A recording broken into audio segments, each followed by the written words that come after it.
नमस्कार, आप सभी का स्वागत है वैराग्य ज्ञान में।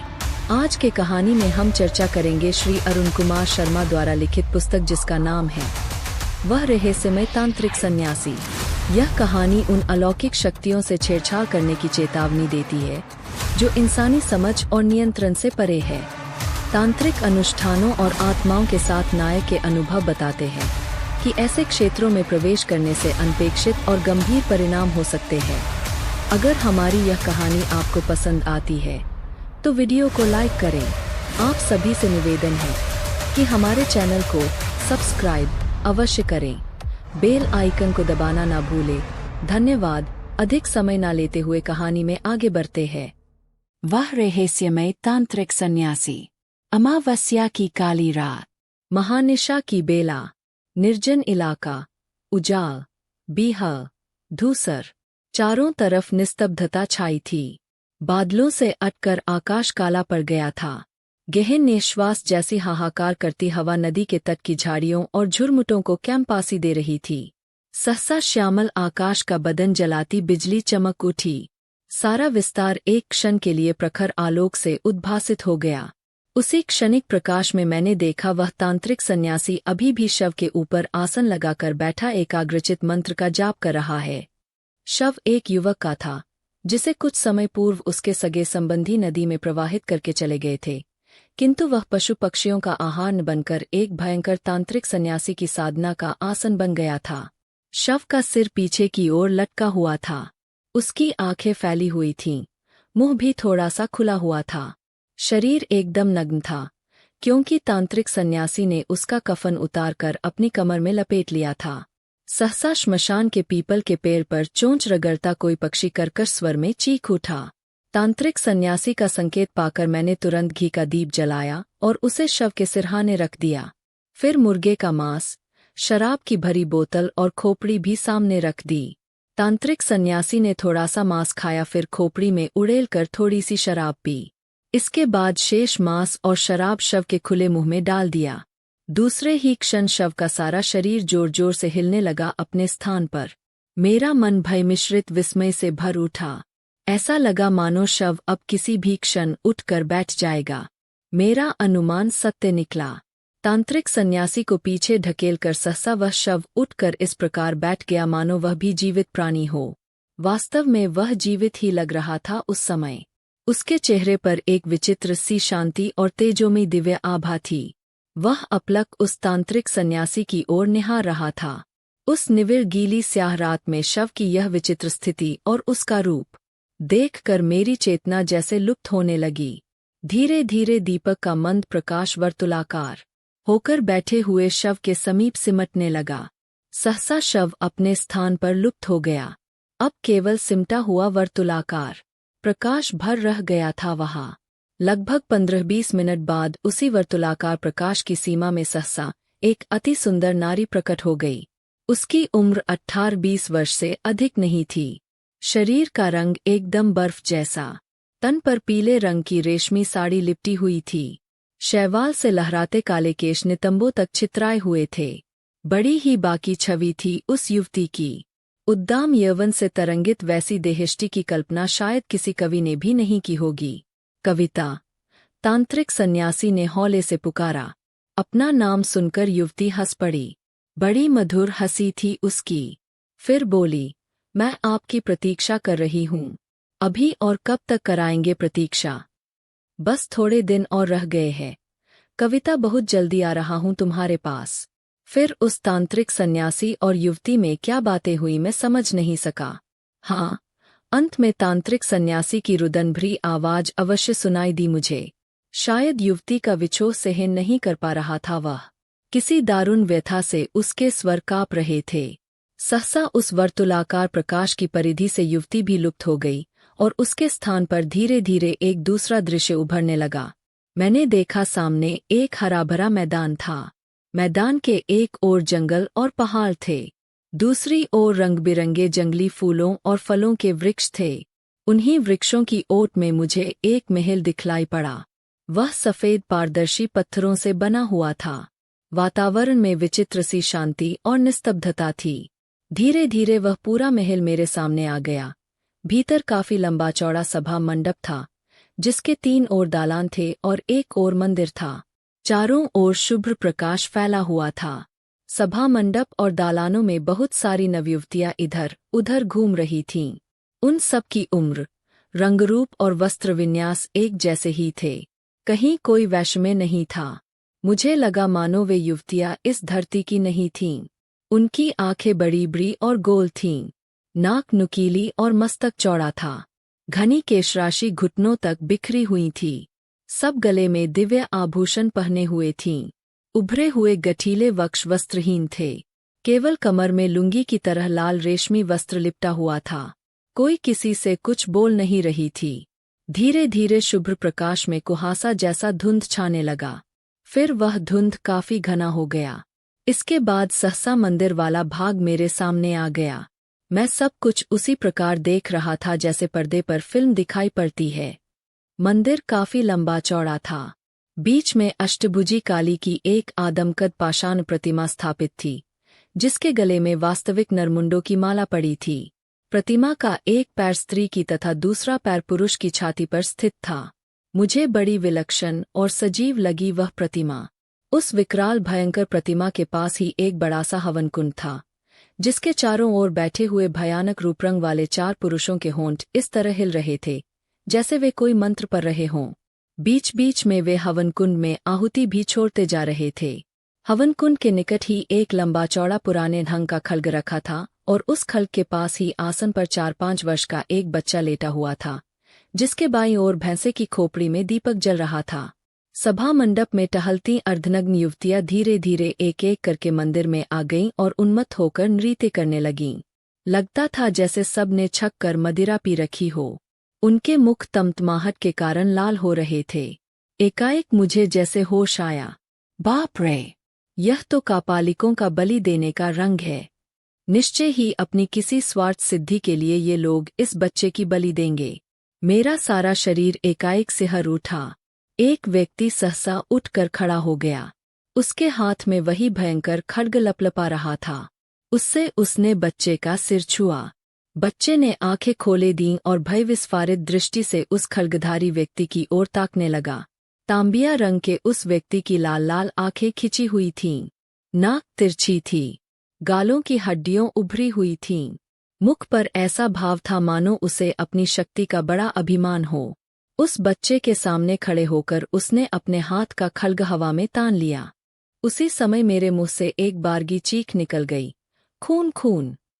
दूसरे ही क्षण में चिल्लाता, ठोकरे खाता, जमीन पर गिरता और फिर संभल कर उठता हुआ भागा, पर श्मशान के पीपल के पास ही चेतना शून्य होकर गिर पड़ा। और जब फिर चेतना लौटी तो सबेरा हो चुका था। एक व्यक्ति मेरे ऊपर झुका हुआ मेरे मुंह पर पानी के छींटे डाल रहा था। वह शायद अपने संबंधियों के साथ कोई शव जलाने के लिए श्मशान में आया था। चेतना लौटते ही मैंने उस व्यक्ति से पूछा, वह तांत्रिक सन्यासी कहाँ गया? यहाँ तो कोई साधु सन्यासी नहीं है बाबूजी। हाँ, एक मुर्दा जरूर घाट की ओर पड़ा है। आखिर वह तांत्रिक सन्यासी कहाँ गया? मैं दौड़ता हुआ सा काल भैरव के मंदिर में पहुंचा तो देखा कि पुजारी जी मेरे लिए व्याकुल हो रहे थे। मुझे देखते ही वह बोल पड़े, शर्मा जी, कहाँ थे आप? कल से ही मैं आपको खोज रहा हूँ। बिना बतलाए चले गए आप। यह बड़ा बीहर इलाका है। पग पग पर जंगली जानवरों का खतरा बना रहता है। मैंने समझा कहीं उनका वाक्य पूरा होता। उसके पहले ही मैं बोल पड़ा, मैं उस तांत्रिक सन्यासी के साथ नदी की ओर चला गया था। इसके अलावा पुजारी जी को और कुछ बतलाना उचित नहीं समझा मैंने। लेकिन पुजारी जी ने आश्चर्य से मेरी ओर देखा, फिर निकट आकर पूछने लगे, किस तांत्रिक सन्यासी के साथ गए थे? अरे, आप भवानंद अवधूत को नहीं जानते? वही जो पहले इसी मंदिर में रहते थे। इधर उनसे मेरी घनिष्ठता हो गई थी। वे प्राय रोज ही दोपहर के समय मुझसे मिलने आया करते थे। मेरी बात सुनकर पुजारी जी एकदम चौंक पड़े। उनके चेहरे पर आतंक और विस्मय का मिलाजुला भाव फैल गया। कुछ क्षण तक वह मेरी ओर इस प्रकार देखते रहे, जैसे मेरी बातों पर विश्वास ही नहीं हो रहा हो। आखिर पूछ ही बैठे, आपने जो कुछ कहा, वह सत्य है, शर्मा जी? आपने जो कुछ देखा और अनुभव किया वह सब उस तांत्रिक सन्यासी की अतृप्त आत्मा की लीला थी। भवानंद अवधूत की आत्मा 30 वर्षों से इस इलाके में भटक रही है। हे भगवान, उसे कब शांति मिलेगी और कब उसका उद्धार होगा। पुजारी जी खड़ाऊ पहनकर खटखट करते मंदिर की सीढ़ियां चढ़कर भीतर चले गए। मैं लड़खड़ाता सा अपने कमरे में पहुंचा। बिस्तर पर तकिया के नीचे टटोल कर देखा, लिफाफा ज्यों का त्यों पड़ा था।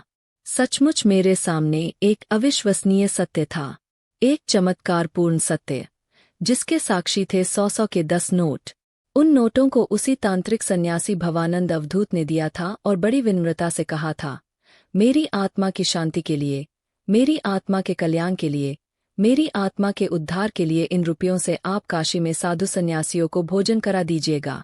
मेरे जीवन की इस विलक्षण चमत्कारपूर्ण अनुभवकथा की शुरुआत लगभग 35 वर्ष पूर्व होती है, जब मैं योगाभ्यास के लिए किसी उपयुक्त एकांत स्थान की खोज में था। एक दिन दशाश्वमेध घाट पर मेरे एक पुराने तांत्रिक मित्र मिल गए। नाम था तारानाथ भट्टाचार्य। वह काली के भक्त थे। अपनी साधना के लिए उन्होंने कई दुर्गम स्थानों की यात्रा की थी। मैंने उनसे अपने मन की बात कही। तुरंत मेरी समस्या हल हो गई। उन्होंने मुझे बतलाया कि ढाका जिले में पद्मा नदी के समीप कालभैरव का एक मंदिर है। मंदिर के पुजारी उनके परिचित थे। जंगली फूलों, फलों के वृक्षों और पहाड़ों से घिरा वह स्थान बड़ा सुरम्य और शांत वातावरण था। योगाभ्यास के लिए निश्चय ही वह उत्तम स्थान है। भट्टाचार्य महाशय स्वयं कुछ दिनों तक वहां रह चुके थे। पुजारी के नाम उन्होंने एक पत्र भी लिख दिया। 1 सप्ताह बाद ही मैं ढाका के लिए रवाना हो गया। वहां कालभैरव का मंदिर खोजने में परेशानी नहीं हुई। पद्मा, वह रहस्यमय कापालिक मठ के तट से ऊपर लगभग फरलांग ही दूर था वह मंदिर। पुजारी जी बंगदेशीय थे, सज्जन, विनम्र और सहृदय। उन्होंने तुरंत ही कालभैरव मंदिर से सटे एक कमरे में मेरे ठहरने की उचित व्यवस्था कर दी। भट्टाचार्य महाशय ने स्थान के बारे में जो कुछ बतलाया था मुझे उनसे कहीं अधिक शांत और रमणीक लगा। वह मीलों तक कोई गांव नहीं था, कोई आबादी नहीं थी। एक ओर घने जंगलों का सिलसिला और दूसरी ओर छोटी छोटी पहाड़ियों की श्रृंखला। बीच में कलकल निनाद करती पद्मा की शुभ्रधारा। कालभैरव का मंदिर अति प्राचीन था। उसके ठीक सामने एक फरलांग दूर पद्मा नदी के तट पर श्मशान घाट था, जिसके एक ओर पक्का घाट था और दूसरी ओर यमराज का छोटा सा मंदिर था। मंदिर के पीछे पत्थर का एक लंबा चौड़ा चबूतरा था, जिसके समीप गूलर और पीपल के वृक्ष थे। कभीकदा सांझ के समय मैं उसी चबूतरे पर जाकर बैठ जाता था। गूलर और पीपल की छाया में बड़ी शांति मिलती मुझे। पीपल की डालों पर बंधे यमघंटों को देखकर जीवन जगत की निस्सारता पर घंटों विचार करता रहता मैं। एक दिन मैं ऐसे ही विचारों में डूबा हुआ था। सांझ की स्याह चादर धीरे धीरे फैलती जा रही थी श्मशान भूमि पर। सहसा विचार भंग हुआ। आंखें ऊपर उठीं। देखा तो सामने काशाय वस्त्रों में लिपटा एक व्यक्ति खड़ा मेरी ही ओर अपलक देख रहा था। सांझ के धुंधलके में पहले तो उसका रूप बड़ा अस्पष्ट लगा मुझको, पर जरा ध्यान से देखने पर आकृति एकदम स्पष्ट हो गई। लंबा दुबला, जीर्ण अशीर्ण सा शरीर, तीखी नाक, भावहीन सी विस्फारित आंखें, कोरों पर गहरी स्याही, विवर्ण रक्तहीन सा मुख। न जाने कैसी दृष्टि से देख रहा था वह व्यक्ति। मुझे थोड़ा डर सा लगा। वह बड़ी देर तक मानो दुविधा भरी आंखों से मेरी ओर ताकता रहा। फिर क्षीण हंसी हंसकर बोला, घबराइए मत, मैं तांत्रिक सन्यासी भवानंद अवधूत हूँ। इस स्थान से मेरा बहुत लगाव है, इसलिए टहलता हुआ इधर चला आता हूँ कभी कभी। फिर थोड़ा आत्मस्थ होकर उसने पूछा, आप काशी से आए हैं न? जी हाँ। तांत्रिक सन्यासी ने मेरा उत्तर सुनकर जोर से सांस छोड़ी। उसके विवर्ण मुख की ओर ताक कर मैंने कहा, आप कहाँ रहते हैं? वह हंसा, आपने देखा नहीं, यह पूरा इलाका निर्जन है। यहाँ कोई नहीं रहता, केवल मैं हूँ, केवल मैं। मुझे विस्मय हुआ, यह पागल वागल तो नहीं है। वह शायद मेरे मनोभाव को समझ गया। कौतुक भरे स्वर में बोला, आप मुझे सनकी समझ रहे हैं क्या? मैं पहले इस कालभैरव मंदिर में ही रहता था जिस कमरे में इस समय आप हैं। उसी कमरे में मैं रहता था। इस कमरे में मैंने जीवन के 30 वर्ष व्यतीत किए हैं। मुझे आश्चर्य हुआ। मैं काशी से आया हूँ, काल भैरव के मंदिर में रहता हूँ। यह सब कैसे जान गया यह तांत्रिक सन्यासी? मैंने भयभीत दृष्टि से उसकी ओर देखा। वह एकटक बिना पलक झपकाए मेरी ओर देख रहा था, जीर्ण, क्लांत मुख, पर उसकी दृष्टि में अजीब सा सम्मोहन भरा हुआ था जैसे। इसके बाद उस तांत्रिक सन्यासी से प्रायः भेंट होने लगी, कभी उसी चबूतरे पर, तो कभी काल भैरव के मंदिर में। हाँ, वह मंदिर में उसी समय आया करता, जब पुजारी कहीं बाहर गए रहते। उसकी उपस्थिति मुझे बड़ी अनोखी लगती।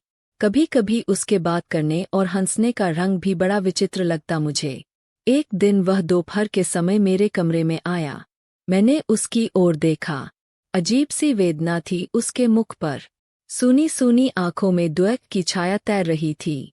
आते ही बुझे हुए स्वर में कहने लगा, आप मेरे बारे में जानने समझने के लिए शुरू से ही व्याकुल हैं न? आज मैं अपने विषय में सब कुछ बतलाने के लिए ही आया हूँ आपके पास। अधिक समय नहीं लगेगा इसमें। बड़ी अनोखी विचित्र कथा है मेरे जीवन की। आपको निश्चय ही यह बड़ी विस्मयजनक और रहस्यमय लगेगी। सहसा उसकी आंखें मशाल की तरह दब से जल उठीं, फिर देखते ही देखते बुझ गईं। फिर उसने जो व्यथाभरी कथा सुनाई, वह निश्चय ही अलौकिक थी। उसने कहना शुरू किया, मेरे माता पिता कौन थे यह मैं नहीं जानता। मैं कहाँ का रहने वाला हूँ यह भी नहीं जानता। जब मैंने होश संभाला तो अपने को साधु सन्यासियों की टोली में पाया। उन्हीं की छत्रछाया में पलपुस कर बड़ा हुआ। 18 वर्ष की उम्र तक उसी टोली में रहा। उसके बाद जीवन के 6 वर्ष एक नेपाली बौद्ध तांत्रिक के साथ बीता। ये 6 वर्ष मेरे जीवन के विचित्र अध्याय थे। इस अवधि में मेरे जीवन की दिशा ही बदल गई। उस बौद्ध तांत्रिक ने मुझे तंत्र मंत्र की बहुत सारी गुप्त विधाएं बतलाईं, उनकी सिद्धि साधना कराई। ज्योतिष के भी अनेक रहस्य बतलाए। तंत्र मंत्र ज्योतिष में पारंगत हो गया मैं। फिर उस बौद्ध तांत्रिक ने मुझे अपने गुरु से मिलवाया। वे कापालिक अघोरी थे। उनका नाम था सत्यानंद अवधूत। वे मुझे अपना शिष्य बनाकर अपने साथ तिब्बत ले गए। मैं उनके मठ में रहकर साधना करने लगा। वह मठ अलौकिक शक्तियों का केंद्र था। उसका संबंध अनेक रहस्यमय लोकलोकांतरों से था। साधारण लोग वहां पहुंच ही नहीं सकते। मठ की भौगोलिक स्थिति भी नहीं बतलाई जा सकती। उस मठ में अनेक साधक थे, जिनकी आयु 100 वर्ष से कम नहीं थी, किंतु सभी युवक जैसे थे। उनकी साधना में सहायता करने के लिए उच्च कोटि की आत्माएं भैरवी के रूप में सशरीर आती थी वहां। उनके रूप और सौंदर्य की कल्पना मनुष्य नहीं कर सकता। तांत्रिक साधना में भैरवी का स्थान काफी महत्वपूर्ण है। बिना भैरवी के कुछ भी नहीं हो सकता। मेरे गुरु ने मेरे लिए भी एक भैरवी की व्यवस्था कर दी, किंतु मैं यह भूल गया कि भैरवी तो मेरी साधना में सहयोगिनी है। वह एक ऐसी अमानवीय सत्ता है जो मानव शरीर के बंधन में कभी नहीं बंध पाती। मैं यह भी भूल गया कि मठ के प्रबल आकर्षण के वशीभूत होकर यह भैरवी अपनी प्रबल मानवेतर इच्छा शक्ति के बल पर स्थूल नारी रूप में अवतरित हुई है।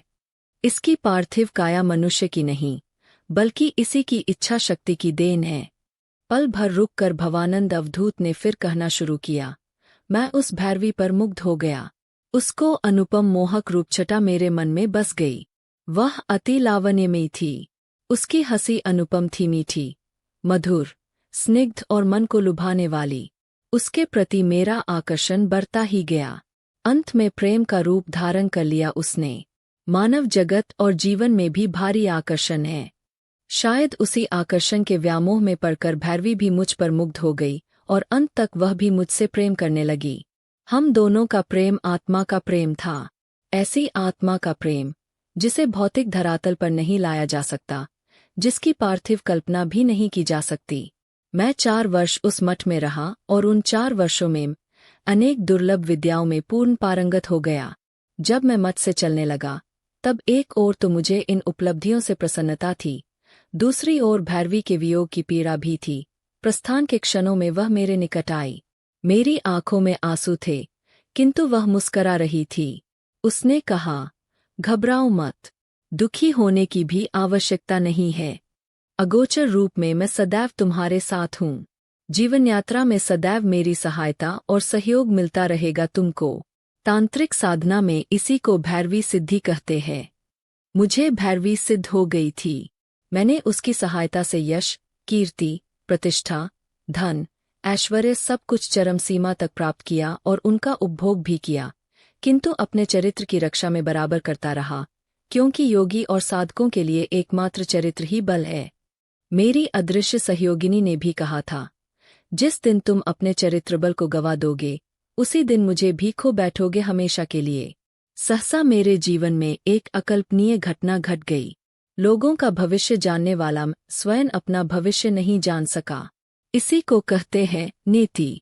उसने मेरी जीवन की अमृतमयी धारा में सहसा ही विष घोल दिया, जिसका परिणाम यह हुआ कि मैं सब कुछ त्याग कर संन्यास ले बैठा। कहते तांत्रिक सन्यासी भवानंद अवधूत की आंखें आग की तरह जलने लगीं। मुंह लाल हो गया। कुछ देर मौन रहकर उसने जैसे एक अमानवीय चेष्टा से अपने को संभाल लिया, फिर कहने लगा, चलिए शेष कथा पद्मा के किनारे बैठकर सुनाऊंगा। दोपहरी ढक चुकी थी। पुजारी के आने का भी समय हो गया था। रास्ते में हम दोनों मौन रहे। जब नदी के किनारे पहुंचे तो वहां श्मशान में कोई चिता जल रही थी। तांत्रिक सन्यासी भवानंद अवधूत काफी देर तक निहारता रहा जलती चिता की ओर। फिर एकाएक आगे की कथा शुरू कर दी उसने। कहने लगा, मैं उन दिनों कलकत्ता में था। नित्य की तरह अपना अपना भविष्य जानने के लिए लोगों की भीड़ लगी हुई थी। उसी भीड़ में एक वृद्ध भी अपनी युवती कन्या के साथ बैठा था। जब उसकी बारी आई तो मैंने पूछा, कहिए महाशय, क्या पूछना है आपको? वृद्ध ने एक बार चारों तरफ देखा, फिर बोला, बस मैं आपको इसलिए कष्ट देने आया हूं कि मेरी इस लड़की के भाग्य में क्या लिखा है, जरा अच्छी तरह देख कर बतला दें। आपका जो भी शुल्क होगा मैं दूंगा। उसने लड़की को मेरे निकट आने का संकेत किया। लड़की खिसक कर मेरे बिल्कुल निकट आ गई और सोने की चूड़ियों से भरा अपना एक कोमल हाथ निसंकोच मेरी ओर बढ़ा दिया उसने। मैंने पूछा, क्या नाम है आपकी लड़की का? वृद्ध के बजाय लड़की ने ही उत्तर दिया, मेरा नाम कविता है। नाम सुनकर मैंने सहज भाव से उसकी ओर देखा।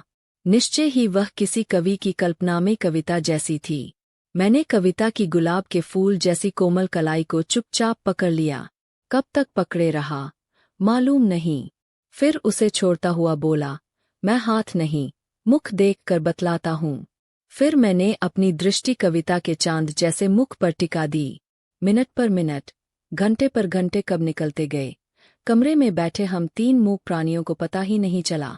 सहसा कविता के मुख पर अंत में जो दृश्य उभरा उसको देखकर एकदम विचलित हो उठा। हे भगवान, मैंने यह क्या देखा? अमंगल, भयानक अमंगल के लक्षण। मैंने स्वप्न में भी नहीं सोचा था कि कविता जैसी सुंदरी, सरल और पवित्र लड़की का भविष्य इतना अंधकारमय है। उसका भावी जीवन अपने आप में इतना मर्मांतक क्लेश और अमंगल लपेटे हुए है।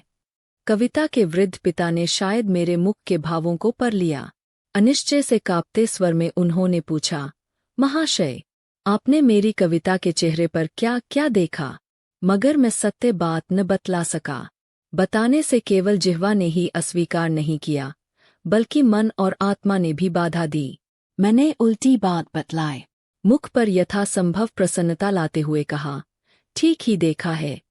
आपकी कविता का भावी जीवन मंगलमय है। दुख की कोई भी छाया स्पर्श नहीं कर सकेगी। अगर? उत्सुकतापूर्वक वृद्ध बीच ही में पूछ बैठा, अगर क्या? मैंने कविता के सुंदर मुख की ओर देखा। उसकी कजरारी आंखों में चमक थी। जवा कुसुम जैसे गालों पर लावण्य के कण बिखरे थे। देखकर मेरा हृदय एक अजीब करुणा से भर उठा। मैंने शब्दों में ममता उड़ेलते हुए कहा, अगर कोई इसको भरपूर चाह सके, भरपूर प्रेम कर सके और प्रेम सहित जीवन भर निर्वाह कर सके और प्रतिदान के रूप में कविता भी उससे उतना ही प्रेम कर सके। कविता के मुख पर प्रसन्नता छा गई और लाल हो आए मुख को आंचल से पोंछने लगी। क्यों पोंछने लगी वही जाने। मैं पिता पुत्री को दरवाजे तक पहुंचाने गया। बीच में एक बार पलटकर कविता ने भरपूर दृष्टि से मेरी ओर देखा और मुस्करा दी। न जाने क्यों मैं हौले से पूछ बैठा, मैं तांत्रिक हूँ, आपको मुझसे भय तो नहीं लग रहा है? मुस्करा कर कविता ने उत्तर दिया, नहीं, अब नहीं लग रहा है। मैंने फिर पूछा, कब से? कुछ क्षण मौन रहकर अस्फुट स्वर में कविता ने कहा, जब से आपने मेरा हाथ पकड़ा है। फिर वह खिलखिलाकर हंस पड़ी। बड़ी मोहक हंसी थी। मैं मानो अधासा गया। फिर कविता के इस मधुर शब्द को हृदय में संजोए अपने कमरे में वापस आ गया। कलकत्ता में मैं 4-5 महीने रहा। कविता प्राय रोजाना मेरे यहाँ आने लगी। वह मेरा काफी ख्याल रखती थी। हम दोनों एक दूसरे के प्रति आकृष्ट होते चले गए। मैं कविता से प्रेम करने लगा। एक दिन कौन ऐसा क्षण था, कौन ऐसा संयोग था कि सहसा मैंने कविता को आलिंगन में ले लिया और उसके पतले रक्तिम ओठों पर अपना ओंठ रख दिया। उसने विरोध नहीं किया। फिर न जाने कब मैं अपना आपा खो बैठा। दूसरे ही क्षण एक दूसरे के मन प्राण शरीर एकाकार हो गए। अब तक मुझे अशरीरी नारी का प्रेम मिला था, किंतु उस समय मुझे मन प्राण आत्मा के सुख के साथ साथ नारी शरीर का भी सुख मिला, जिसकी अनुभूति में मैं खोसा गया। एक दिन कविता ने बतलाया कि रात में उसे भय लगता है, जैसे कोई चुपचाप उसके आसपास घूम रहा है। उसके सांस लेने की हवा तक कविता के शरीर को छूती है। कभी कभी वातावरण में कोई विचित्र सी गंध फैल जाती है। तब वह पूरी रात सो नहीं पाती। मुझे समझते देर न लगी। वह भैरवी की छाया थी। मुझे सहसा उसके शब्द याद हो आए, जिस दिन अपने चरित्र को गवा बैठोगे उसी दिन मैं भी तुम्हारा साथ छोड़ दूंगी, हमेशा हमेशा के लिए। मैं भैरवी को गंवाना नहीं चाहता था। वह मेरी बहुत बड़ी अमानवीय शक्ति थी। उसी के बल पर तो मैंने इतना सब प्राप्त किया।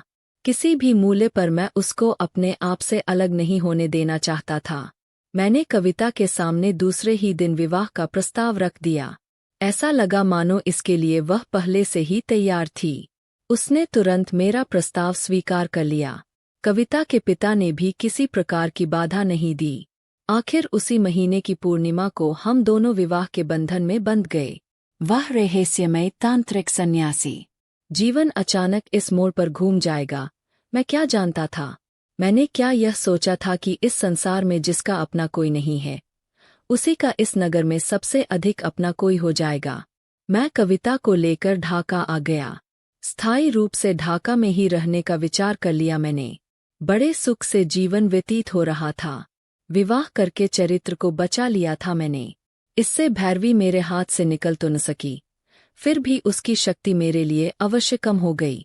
मधुर कोमल संबंध में भी थोड़ा अंतर आ गया था, मगर मैंने कविता के प्रेम के सामने इसकी विशेष चिंता नहीं की। ठीक उसी समय योगेश्वर तांत्रिक से मेरी भेंट हुई। वह नेपाली तांत्रिक का शिष्य था। जब मैं नेपाल में था, उसी समय योगेश्वर तांत्रिक से परिचय हुआ था।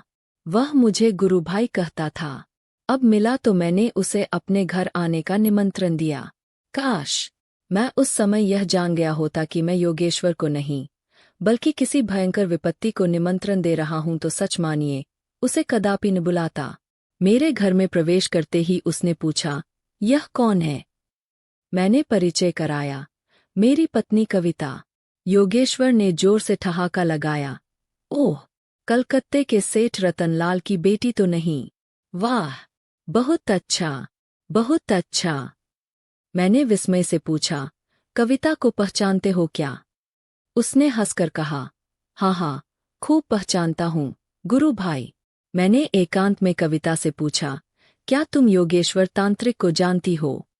कविता ने संक्षेप में उत्तर दिया, 1-2 बार पिताजी के पास देखा है इसे, बस, इससे अधिक कुछ नहीं जानती।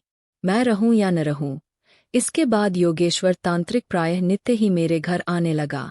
कविता को उसका आना अच्छा नहीं लगता था। वह उसके सामने बहुत कम आती और बहुत कम बोलती भी। आखिर एक दिन उसने मुझसे कह भी दिया, इस तांत्रिक को यहाँ आने से मना कर दे। मैंने आश्चर्य से कहा, क्यों? कविता खिन्न होकर बोली, पता नहीं क्यों उसका यहाँ आना मुझे अच्छा नहीं लगता। मैंने शुष्क भाव से कहा, मगर मैं उसे रोक नहीं सकता कविता। कविता चौंकी, क्यों नहीं रोक सकते? मैंने गंभीर स्वर में उसे बताया, इसलिए कि उसके पास एक ऐसी विद्या है जिसके द्वारा रूप बदला जा सकता है। वह धूमावती विद्या जानता है। मैं उससे यह विद्या प्राप्त करना चाहता हूँ। कविता ने आपत्ति की, मगर वह आदमी अच्छा नहीं है। उसके मुख पर अचानक पीलापन छा गया। किसी अज्ञात भय से सिहर उठी वह। मैंने कविता की पीठ पर हाथ फेरते हुए पूछा, क्या बात है? कुछ तो बोलो, कुछ तो बतलाओ मुझे। उसने मेरे कंधे से गाल सटाकर हौले से कहा, तुमसे मुझे कोई छीन न ले, मुझे इसी का डर है। मैंने कविता के गालों को थपथपाते हुए कहा, पगली, कौन छीनेगा भला तुमको? यह तुम्हारे भन का भ्रम है। योगेश्वर धूमावती विद्या की सिद्धि देने को तैयार हो गया था। अमावस्या की रात में इसी श्मशान भूमि पर साधना करने का निश्चय किया गया। अष्टमी की रात तक लगातार साधना करनी होगी। योगेश्वर तांत्रिक ने मुझसे पूछा, तैयार होन? मैंने कहा, हाँ हाँ, बिल्कुल तैयार हूँ।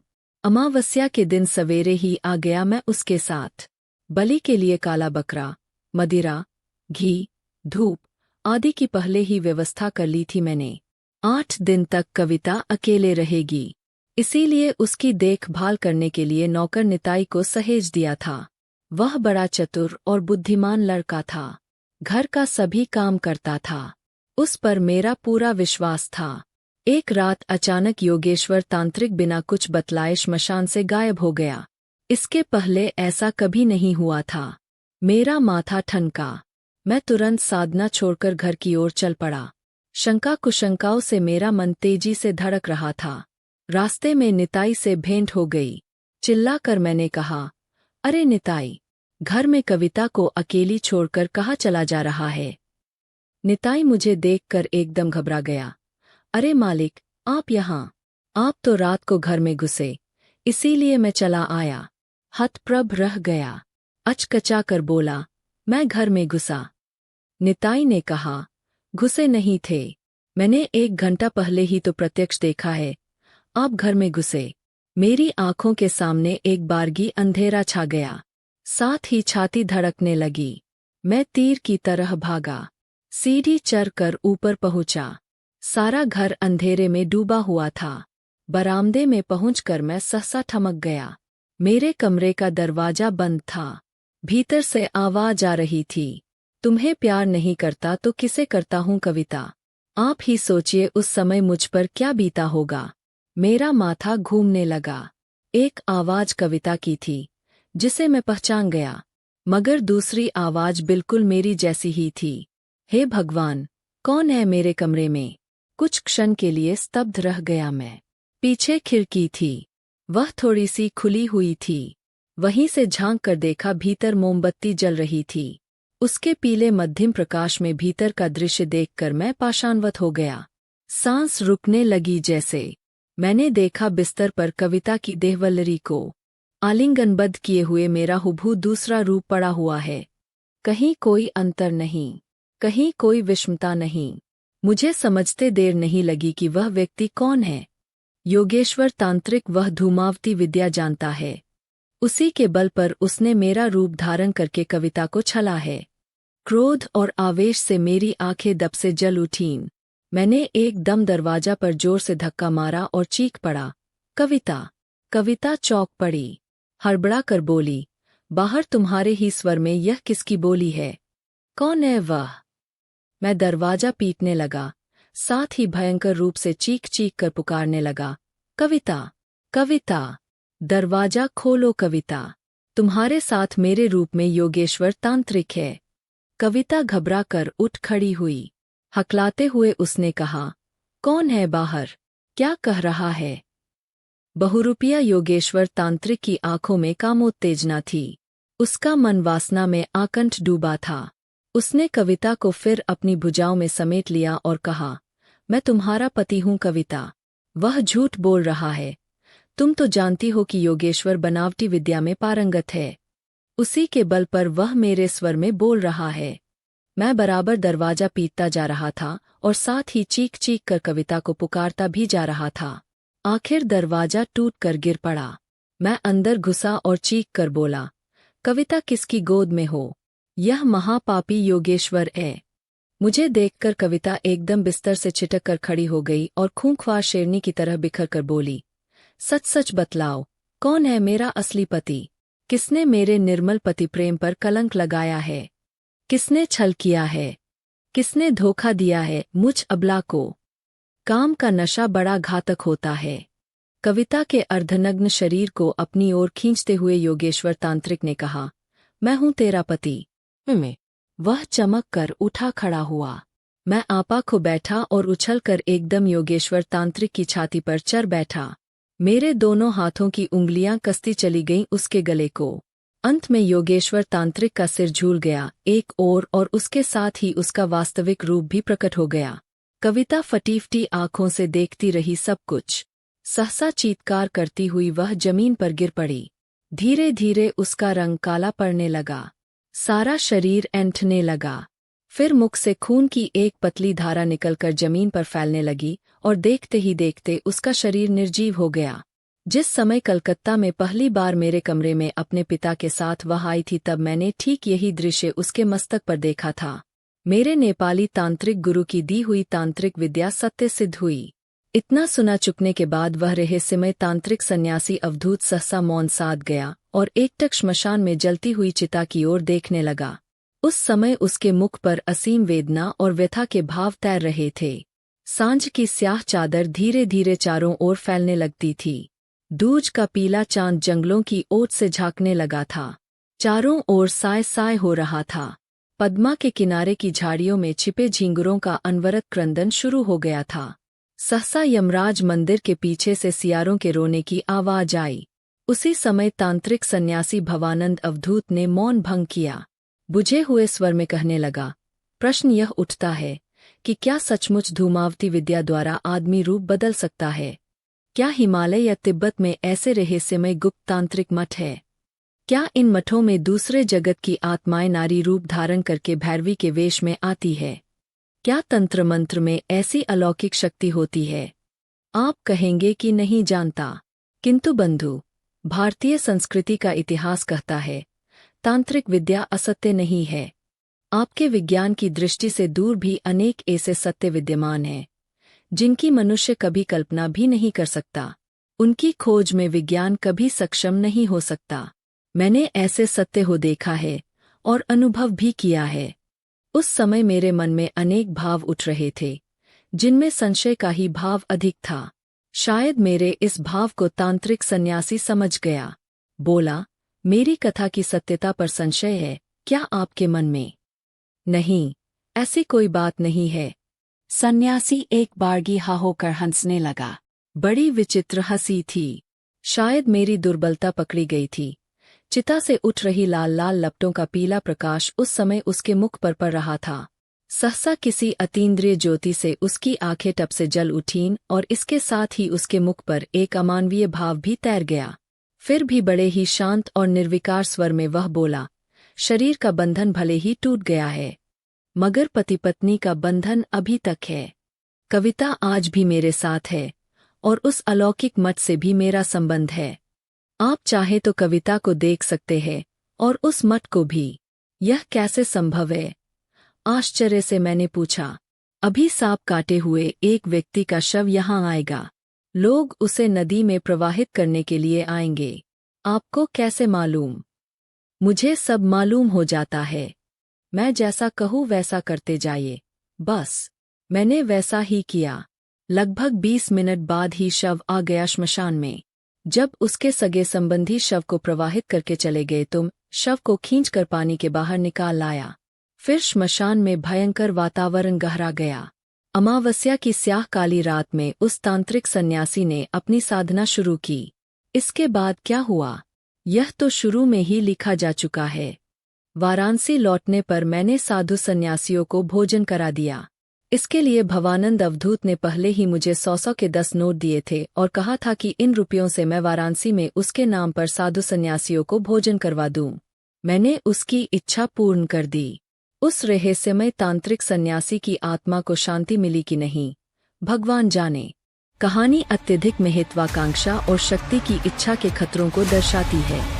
तांत्रिक साधु की अलौकिक शक्तियों की खोज और भैरवी के प्रति आकर्षण ने उसे बर्बाद कर दिया।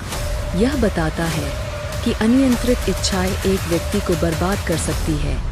अगर आपको हमारा वीडियो पसंद आया हो तो कृपया इसे लाइक करें और हमारे चैनल वैराग्य ज्ञान को सब्सक्राइब करना ना भूलें। आपके समर्थन से हम और भी शानदार कंटेंट लाते रहेंगे। धन्यवाद।